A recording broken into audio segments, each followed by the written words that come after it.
Hey everyone, this is Helena Hart, and today I am talking with my very good friend and fellow coach, Chelsea Rose. Welcome, Chelsea. Hi, so excited to be here. I'm excited too. For those of you who aren't familiar with Chelsea, she is a spiritual business coach who helps female entrepreneurs grow their business and increase their income through mindset and energy shifts. And she's also a really good friend of mine. We met through Anya Grace. She's best friends and neighbors with Anya, and we just totally hit it off and became really good friends right away. And we've been talking about doing a video on this topic for a while because I've been getting so many requests from some of the amazing women here in my community about how to use some of the energy shifting tools and feminine energy techniques that I talk so much about in a lot of my videos here on YouTube to actually, apply it to work situations to help them, maybe start a new business or grow their business or attract more money or attract their ideal clients. And Chelsea is a total expert on this. This is what she does. So I'm really excited to dive in. Chelsea, is there anything you want to say before we get started? I'm just so excited to be here and to hopefully lighten the load for those of you who are wanting to either start a business or grow your business. I think that these tips are going to be really helpful in the process. Yeah, these are really helpful. And I think they can really apply to all areas of your life. Certainly, there's some connections that can be made when it comes to love and relationships or friendships, family relationships, or really anything you're looking to attract in all areas of your life. So, this is a really important topic. We're going to be sharing our top 3 secrets for doing exactly that, using some of these energy tools and mindset shifts to help grow your business, attract ideal clients, increase your income. And again, this helps with attracting anything in life. So let's jump in, Chelsea. What's that first secret you wanted to share? Yeah, I'm so excited. So the first tip or secret that I want to share is around maintaining a mindset of possibility. And so it might seem really straightforward, but I think it's such an important reminder for us that we get what we expect. And I really have seen it so many times in my life and also in my clients' lives that whatever they're expecting to have happen in their businesses or in a launch, for example, really determines the outcome heavily. And so if you don't believe that what you want is possible, you really have such a small chance of actually making it happen. So it's so important to just be aware of what you're expecting to have happen and really do the work required to increasing what you believe is possible for yourself, because everything that you're wanting to create is available to you. But if you have blinders on and you're only looking at what could go wrong, or you're continuously bringing into the present moment what you've experienced in the past, like limiting experiences around money or business, then you're going to just perpetuate that exact thing happening in your life and in your business. So That is so true. I mean, something I always say, I know this is a strong statement, but you kind of always get what you expect 100% of the time. And we might have a different idea of what expectations are. You might say, well, I expected things to go well here and it didn't. But when I talk about expectations, from my perspective, I'm talking about your desire merged with your beliefs about what's possible for you. So on one level, you might feel, yes, I'm capable, I can deliver results on this level. But deep down, if you don't feel that confident within your abilities, or if you don't feel worthy, I know we'll talk about that a little later in this video, you might find yourself sabotaging things just on a kind of unconscious level, or just attracting what you expect, basically. Have you found that as well? absolutely, absolutely. And I think that this isn't a one-time thing we do. I really feel this is a moment-to-moment practice Mm-hmm. of just noticing which train track, so to speak, your mind is on. Is it on the train track of what could go wrong and what you're afraid of happening and all of the past negative experiences you've had? Or are you putting yourself on that train track of possibility and positive expectation? And that, like, making that journey from the previous train track to the positive one, I find it can be really challenging, but ultimately is where all of our power lies. And it does get easier over time to make that shift, but I think that it really is a daily moment to moment practice that is so important as an entrepreneur. It's so important. And I mean, you can see how this would work in all areas of your life. My mind always goes to love life, because that's what, I have so many programs and books and videos about. It's the same thing, right? Are you expecting good things to happen? Are you expecting things to turn out for, you know, well for you? Or are you deep down, are you afraid of getting hurt or afraid that things aren't going to work out because maybe they haven't worked out for you in the past? I mean, we can all relate to that really in any area. So do you have any tips for women who maybe haven't had good past experiences, but they're wanting to, you know, make a breakthrough and turn things around? How do you start building that positive expectation? Yeah, so something we're gonna talk more about later in the video is, which I'll talk about now too a little bit, is start small. You know, set yourself up for success in the sense of create a goal that you can get your energy behind. You can actually you can build your faith to that next level. You know, so baby steps I think is really key here, because of remembering that we'll only get what we believe we can have. So just, I think, being aware of where you're at, you know, with your mindset and with your faith in what you're creating. So baby steps is really, really key. And I think also just bringing all those fears to light can be really helpful. And so I love journaling. I love when I'm in that space of fear or contraction around a launch or around a goal, I will, you know, write out all my fears and really look at them objectively. And even just getting them out and bringing them to the light starts to allow me to take my power back and make that shift to the train track that I do want to be on. And so it really is just a practice, I think, and being aware of what's going on and really being patient with yourself, because it does take a little bit of time to increase what you believe is possible. So by creating a goal that is within your realm of possibility of what you believe is possible and achieving that, like allowing yourself to achieve that, increasing that goal is going to be so much easier than next time, or increasing that level, whatever it is that you're creating, whether it's amount of clients or amount of money you want to be making.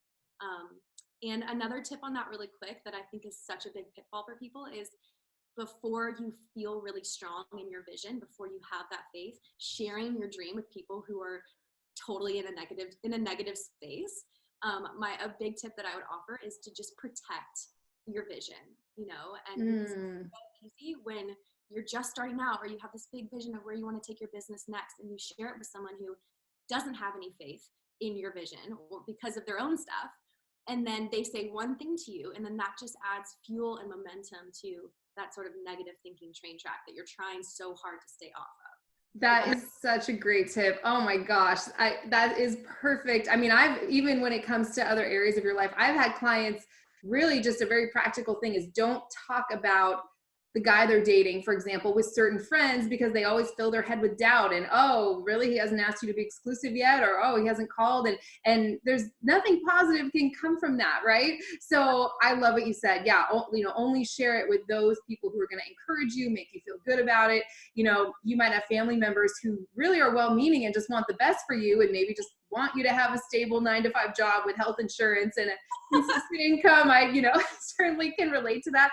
And it comes from such a good place. But yeah, you want to kind of protect that vision, especially in the early stages. So that was a phenomenal tip. I'm so glad you shared that. What's that second secret? So the next one is really around allowing yourself to have what you want. And it sounds so simple, but I see this self-sabotage happening so often with women. Is they've maybe gotten themselves to a place where they believe they can have what they want, and it's starting to come in, but they have self-worth issues, and maybe they have a level of guilt that comes up for having life be so good, you know, or having the perfect partner show up, right? Or having their business actually be successful, or finally having not just enough, but more than enough. So that guilt I find so common. So really just being aware of where you have resistance to actually receiving what you want, and just noticing that if you do have that guilt, it's normal, and so many of us have that, but being really willing to surrender that and recognize that you are so worthy of what you want. And by not allowing what you want in, you're keeping yourself small, and you're also keeping your impact in the world small. And so if you feel selfish for having what you want, I would challenge you and say that it's possibly even selfish to not allow yourself to have what you want. And so the second tip is really around allowing yourself to receive. Beautiful. I love that. And I mean, of course, everyone watching, let us know your experiences with this in the comment section. I can certainly relate to that. And you can see how that can apply in all areas. I love how I'm bringing in the relationship side, and you're with that. This is like such a perfect, joining of these two areas. So, if you don't really believe that a man's going to love you for who you are, you're going to want to hide who you are, and who you are is what makes the right man see you, or the right clients see you, and the right, tribe and people and opportunities go, this is what I want. This is for me. I'm going to pursue that. Right. Yes, and I would add, I love what you said just now around allowing if I think you mentioned just allowing yourself to be seen and knowing that you're enough and attracting love, how that plays in, and how it's the same with clients. And something again that I see, I don't think I've ever had a client who hasn't mentioned this to me as one of their fears, which is that they don't feel like they're enough. Like for whatever reason, they don't feel like they're enough for the type of clients they want, for the type of business they want, for what they want to talk about. And I think it's so powerful for you guys to hear that everyone has that fear. It's not you. And so that automatically starts to debunk, I feel like, that fear, because we all have it. So it can't be true that none of us are enough, So you are perfectly imperfect to do what you want to do. And I think that there's this pattern that we have of thinking that we need to be perfect in order to be worthy of money or worthy of clients or worthy of sales or whatever. And that is such BS. And I really want to encourage you guys to just notice where you have that and just choose. I think it takes so much courage to do this, but choose to know that you're enough. Totally. That's a sneaky way that your ego will convince you to stay small. Yeah, I completely have that. There's no it's funny what we do. It's like you're constantly running up against your own fear and resistance continually. Right. And it just, it's not that you're always living in fear, but there's just, every time you kind of get up to a new level that you hit some resistance. That I run up against that all the time. Just this week, I woke up crying, just I can't do this anymore, just not feeling worthy of, any of the good things. That luckily Anya was here and she totally helped me out, which was so great. And I love that you're sharing that vulnerably. And so much too. And everything that I teach, just so you guys know, because I'm new here, is all from my personal experience and my personal too. So I appreciate you saying that. And one thing I wanted to add to that is, it really is so much more vulnerable to receive than it is to give. And just culturally, we're taught to value giving to the point of self-sacrifice. And the other side of that is just this inherent guilt for receiving. And so I just think I'm just so proud of all the women out there being willing to receive, including you. It's a difficult thing for all of us. And going back to what you were saying earlier about feeling like you have to work hard. Like I grew up with parents who did not have any money at the time, feeling like money and not enough went together, right? That there was always this, and I kind of felt like I wasn't going to fit in with my own family unless I was working hard and struggling to make ends meet. Like those were the stories that I would hear and still hear. So just being able to say, like, I don't have to work anymore. I just do things because I want to, and I want to give value to the world. And it's not out of a need. I just get to do what I want. I catch myself not wanting to say those things, And so I love having friends like you and, and Anya and everybody where, we can, because I know that's something a lot of people can relate to too, like feeling if I'm going to be successful, I'm not going to fit in with my family anymore, or my friends might drop me because it might be a mirror for them that they're not living up to their full potential. Or in partnerships too, I've had this fear come up that my husband's not going to be attracted to me. The more money, that, rational as that is, I've had to cradle myself through that and even share with him, and he's helped me release that fear. But that's a really common one too. There's so many layers to this one. And I'm so inspired by women who are choosing to do it anyway and choosing to take up space, and it takes so much courage and vulnerability to actually allow yourself to have an amazing life and allow yourself to be successful, which is just ironic because there are so many people who are dying to have that success, not realizing, the level of releasing that has to go with it, allow it. So absolutely. Gosh, this is probably a topic for we could probably do a whole video just on that, feeling worthy of receiving. It's just, gosh, I have a hard time. We all have a hard time with that. I think as women, especially, we're kind of brought up placing our value on what we could do and give to others and provide for the world, that the idea of feeling great about receiving is kind of a foreign concept in any area of our life. So that was really, really powerful, Chelsea. What is that third secret you wanted to share? So the third secret we alluded to before in the first one, but it's really about setting goals incrementally. So creating a goal that you do feel worthy of. This is kind of tying the first two together. Creating goals that you are willing to receive, that you 100% believe is possible. Something that I see so often, because the women who come to me are visionaries, right? Most entrepreneurs are beautiful visionary people. So they'll often create a goal that is from that visionary place, which is authentic, but is so beyond the work that they've done so far, so beyond what they're currently willing to receive and what they currently believe is possible. And the sad thing that I see happen is, they'll put all this energy into hitting that goal, and it won't happen because they haven't those first two tips we're talking about. And then there's a whole downward spiral that occurs when all that happened was it's not that they aimed too high, because ultimately, you do get to go to that high level and you get to realize your full vision. But the way that you're going to be most successful is by kind of chunking it down into baby steps. And because, for example, if you've never made any money in your business yet, I think that it would be powerful to create your first price point that isn't crazy high. It's not your ideal rates that you want to be charging, but it's a rate that you're not going to faint if someone paid you. That's a real thing, in the beginning. And then once you receive that, let's say it's like $500 for whatever you're selling. Receiving $1,000 is not going to make you die. It'll be like maybe a stretch from there, but it'll feel that much more normal, and you'll be more neutral about it because you've already experienced a version of it. And that's the way that I've seen people be able to actually exponentially grow and be consistent, or have it be sustainable. That was the word I'm looking for, is chunking it down in that way. I actually agree with that 100%. For those of you who don't know, I've worked in the past for years with my mentor, Rory Ray. So we've trained maybe hundreds, at least over 100 dating and relationship coaches, love coaches, and actually in the business module, like coaches from other industries, people wanting to take their business online.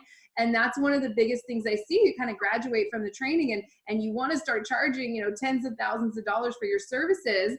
And you kind of have this big vision for it. But if you're not vibrationally up to speed with that, if deep down you don't feel like you can deliver results on that level, or you've never received a big amount of money and that kind of big chunk before, it can kind of deep down, it just doesn't happen usually. I mean, there are some people who can kind of set a big lofty goal and reach it, and they're just kind of really powerful manifestors. But most of us are just like, I'm just a regular person, right? So I think what you said, just incrementally inching it up until you hit a little resistance either within yourself, or you're not attracting as many clients, and so you're like, okay, here's where I'm comfortable right now, and that's okay. That's a great thing. It's more than I was making last month, and just doing it that way rather than trying to leap into these huge levels right away if you're not if your beliefs aren't up to speed with that. I hope I explained that clearly. Absolutely. And with this pattern, I think it's so overwhelming to create a goal that is what you think you should charge because you see someone else charging whatever. And how will I ever get to whatever, multiple six figures, or how will I ever have a seven figure, whatever, when you haven't even created your first, I don't know, $50,000 or something, such an easy way to get so overwhelmed by reaching past where you are right now, and going past what is the next, which I love how you say this, the next logical step. Yeah. Because it's funny, because in manifesting, I feel like we're surpassing logic, but on a very practical level, there is a logical part of this, and I think that it's so, it eases your mind when you do it this way. Yeah. It takes the drama and the trauma away, and it just makes it sustainable. And so I mean, totally. Something I always say is when if something feels like the next logical step, it's going to come right in, whether that be your dream partner, you're improving your relationship, attracting money, starting a business. If it feels so far off and impossible, it's not the next logical step. My guess would be that it's not going to show up tomorrow, right? But when something when there's momentum gathering, and it feels like the next logical step, then great. You know, I've worked with people who wanted to, you know, create a passive income streams, amazing thing to do. You know, don't start with $20 a month passive income. That's like free $20 a month. That's great. Don't go for $10,000 a month if that's like so beyond your belief system, and it's right. And then you just get discouraged and give up altogether, where you have to start where you believe and build it up incrementally. Then that just becomes your new normal, to where, right, you just, that's just normal for you. But if that's not normal for you now, if it doesn't feel familiar, you're probably not going to attract it in as easily as if you were to start with something that feels a little more realistic, right? Right, because you have way too much resistance to allow it to come in. Right, and that's how, if someone does right off the bat charge $10,000 and sell their first, everything is possible. It just means that that person didn't have resistance to it. Exactly. Thus, if you're here watching this video, you probably have resistance. That's why you're watching the video. Yeah. So, those first 2 tips that we gave, and that will set you up for success. You know, and over time, you will, whatever that big vision is, you will get there, but you'll get there in a way that's not going to stress you out, and that isn't going to be full of this self-sabotaging, you know, like setting a goal that's beyond what you're able to create right now. I think that's great. Yeah, if you've ever noticed this, the things that you want lightly, that you don't care all that much about, could tend to come right in easily. For me, I know you know this about me personally. I've never been anyone who cares about numbers, is focused on numbers. I never really understood the 10,000 a month, 20,000 a month. Like, that doesn't even compute in my brain, because I just don't think that way.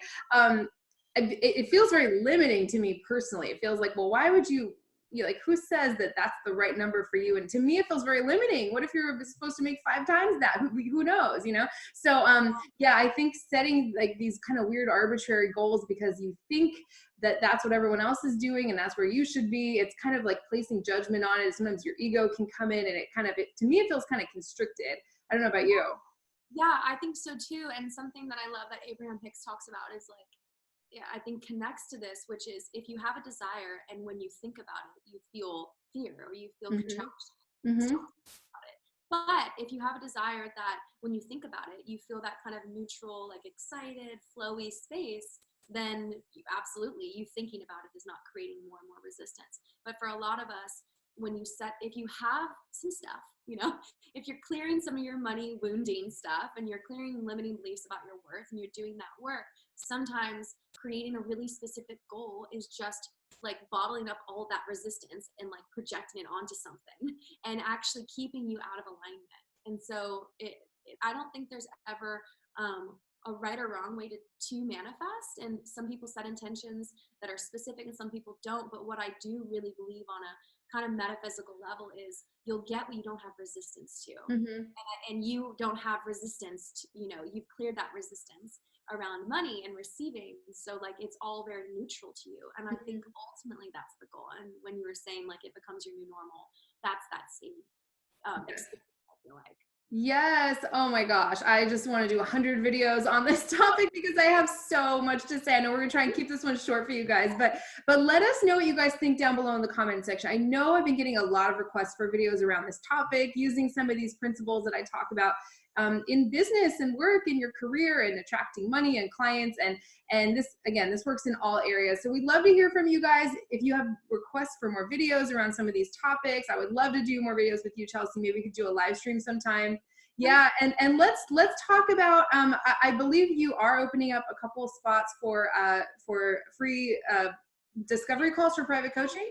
Yes. So if you want to explore working together if you know that this is the work that you need to do to get to the level that you want to get to in your business, you can go to the link, I think, below this video to schedule an intuitive strategy session with me to explore how I might be able to help you. Amazing. Yes. Yeah. So totally free for the first call, right? If you want to book a strategy session with Chelsea, I'll put a link in the description right below this video. Also, if you guys are interested in any kind of like trainings or online workshops or anything, Chelsea and I have been talking about maybe doing that, but we would need help for, you know, what would be helpful for you guys specifically. So if that's something you're interested in, let us know what specifically would be the most helpful. And this was amazing, Chelsea. Thank you so much again. And bye to Nala too. Chelsea's dog Nala is right over there. Where is she? There she is. So cute. She's out, you guys. So cute. I know. Leo was running around here earlier. I was a little distracted, but he didn't join us today. Maybe next time. But yes, we love you guys so much. This was amazing. Chelsea, thank you again, and I will talk to you soon.